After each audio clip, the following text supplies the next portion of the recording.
సంక్రాంతి పండుగకు ఏపీ వాసులు సొంతూళ్లకు వెళ్తుండటంతో హైదరాబాద్ విజయవాడ హైవేపై భారీగా వాహనాల రద్దీ నెలకొంది. తెల్లవారుజాము నుంచే వాహనాలు భారీగా బారులు తీరడంతో కిలోమీటర్ల మేర ట్రాఫిక్ జామ్ అయింది.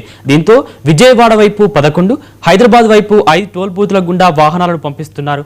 టోల్ సిబ్బంది 3 సెకండ్లకు ఒక వాహనం కదిలేలా పోలీసులు, టోల్ సిబ్బంది ప్రత్యేక చర్యలు తీసుకుంటున్నారు. నిన్న ఒక్కరోజే సుమారు 1,00,000 వరకు వాహనాలు టోల్ ప్లాజా గుండా వెళ్లినట్లు అధికారులు తెలిపారు.